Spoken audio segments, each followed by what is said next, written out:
हिंदी, इल्ले इंग्लिश। तोरा तोरा आप लोग सोच रहे होंगे कि मैं ये क्यों बोल रही हूँ, तो बता दूं आपको कि मैं इस वक्त दक्षिण भारत की ट्रिप से वापस आई हूँ और दक्षिण भारत को किसी भी प्रमाण की जरूरत नहीं है। वहां की खूबसूरती को दरअसल किसी भी प्रमाण की जरूरत नहीं है, क्योंकि वो बहुत खूबसूरत इलाका है। अगर हम पूरे दक्षिण की बात करें तो वाकई वो बहुत खूबसूरत है।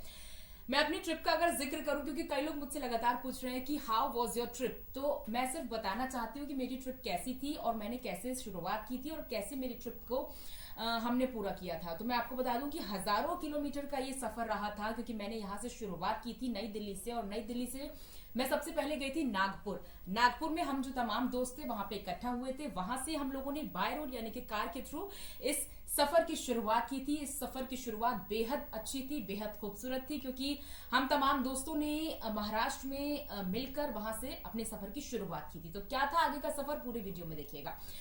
नागपुर से हमने शुरुआत की थी और हम पहुंचे थे तिरुपति, माफ कीजिएगा, हम सबसे पहले पहुंचे थे हैदराबाद। कंफ्यूज हूं थोड़ा सा, क्योंकि बहुत सारे हमने एक्चुअली स्टेट कवर किए थे। तो हमने नागपुर से शुरुआत की थी और नागपुर से शुरुआत करके हमने हैदराबाद जाना था, तो हम बाय रोड हैदराबाद गए थे। कई किलोमीटर का सफर था, हालांकि वो भी हैदराबाद में हमने सबसे पहले चार मीनार घूमा। हालांकि वहां पे बहुत सारी चीजें हैं घूमने के लिए, रामोजी सिटी है, लेकिन उतना समय हमें नहीं गंवाना था हैदराबाद में, तो इसीलिए हम सिर्फ चार मीनार ही जा पाए थे। चार मीनार जाने के बाद हम लोग लौट रहे थे और दूसरे स्टेट के लिए हमें जाना था तिरुपति बालाजी। जब हम जा ही रहे थे तो रास्ते में, जैसा कि आप सभी जानते हैं कि इस वक्त कांग्रेस जो है वो भारत जोड़ो यात्रा कर रही है, और भारत जोड़ो यात्रा में हमें राहुल गांधी मिले थे। वहां पे वो लगातार रैलियां कर रहे थे, उनका संबोधन भी था, तो हमने अपनी गाड़ी को साइड में रोका था और हमने राहुल गांधी को वहां पर देखा था। हालांकि बहुत ज्यादा भीड़ थी तो करीब से नहीं देख पाए थे, लेकिन हाँ वीडियो जरूर शूट किए थे। फिर हम पहुंचे तिरुपति बालाजी। तिरुपति बालाजी में हमने वहां पे लंबी लाइन थी, वहां पे काफी लंबी भीड़ थी, और तिरुपति बालाजी से हम निकल पड़े थे चेन्नई की ओर। कुछ घंटों का सफर चेन्नई के लिए था।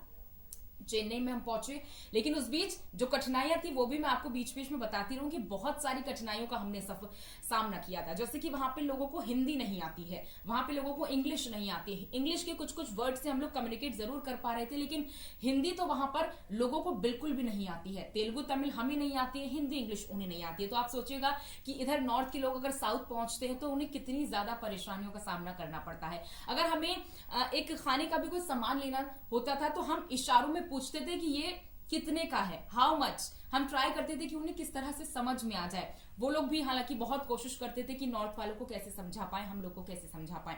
तिरुपति से जब हम लोग चेन्नई के लिए निकल पड़े थे तो हमारी गाड़ी में एक्चुअली एक छोटा सा डेंट आ गया था। बस ने पीछे से थोड़ा सा छोटी सी एक टक्कर मार दी थी साइड में, तो राइट वाला जो गेट होता है उसमें हल्का सा एक डेंट आ गया था। हम लोगों की इतनी हिम्मत नहीं हुई कि हम गाड़ी से निकले और वहां कंडक्टर और जो बस ड्राइवर था उसको कुछ बोले, क्योंकि हमें पता था कि उसको हिंदी समझ नहीं आएगी और उसकी तेलुगु तमिल हम समझ नहीं पाएंगे। तो इसलिए हम लोग निकल पड़े थे चेन्नई की ओर। चेन्नई हम लोग पहुंचे। चेन्नई में हम लोगों ने कई जो बीचेस हैं वहां पे वो कवर किए। आप जानते हैं चेन्नई बहुत खूबसूरत शहर है। चेन्नई को हमने पूरा देखा, पूरे दिन हमने सफर किया। उसके बाद हम निकल चुके थे पौंडीचेरी की ओर, यानी कि यूटी की ओर। तो इस यूनियन टेरिटरी में हम लोग बहुत घूमे, और पौंडीचेरी आप लोग विश्वास कीजिएगा कि बहुत खूबसूरत ये टेरिटरी है।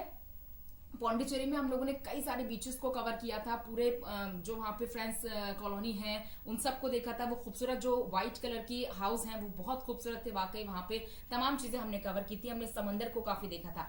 पौंडीचेरी से हमारा सफर शुरू हुआ एक बहुत ही खूबसूरत स्टेट की ओर, और वो स्टेट है तमिलनाडु। यानी कि हम लोग का जो सफर था वो रामेश्वरम के लिए शुरू हुआ था, और रामेश्वरम जाते जाते हमें समय लगा था, हालांकि क्योंकि लंबा रास्ता था। पम्बन ब्रिज की ओर से ही हम लोग निकले थे, और पम्बन ब्रिज आप सभी जानते हैं कि कितना ज्यादा खूबसूरत वो समुद्र का पूरा इलाका है। पम्बन ब्रिज, रामेश्वरम हमने दर्शन किए। रामेश्वरम में हमने दर्शन मंदिर में अंदर किए, जहाँ पे वहां धनुष कोटी भी हम गए, जहाँ पे राम सेतु है वो भी हमने देखा। और उसके बाद हम निकल चुके थे रामेश्वरम से सीधा कन्याकुमारी की ओर। कन्याकुमारी से ये सफर और आगे बढ़ा। कन्याकुमारी में हमने कई जो चीजें हैं वो कवर की, और कन्याकुमारी से हम निकले त्रिवनंतपुरम की ओर, यानी कि केरला। केरला बहुत खूबसूरत राज्य है, आप लोग विश्वास कीजिएगा कि बेहद खूबसूरत। हरियाली वहां पर इतनी ज्यादा है, वहां पर आपको नारियल के पेड़ लगातार दिखेंगे। जैसे नॉर्थ में हम जो फार्मिंग होती है वो देखते हैं कि गेहूं की या धान की या बहुत सारी खेतियां होती हैं, फार्मिंग होती है, लेकिन नारियल और केले के बड़े बड़े पेड़ देखेंगे। बहुत सारी चीजें हमने वहां पे भी देखी। तो त्रिवनंतपुरम यानी कि केरला पे हमारी जो ट्रिप थी वो खत्म हुई, वहां से दिल्ली के लिए वापसी हो गई। इस पूरे वीडियो में मैंने सिर्फ आपको चीजें बताई हैं कि हमने कहाँ कहाँ सफर किया, लेकिन जो तस्वीरें हैं वहां की, जो खूबसूरत वीडियोस हैं, वो भी मैं आपसे शेयर करूंगी मेरे यूट्यूब चैनल पर। Thank you.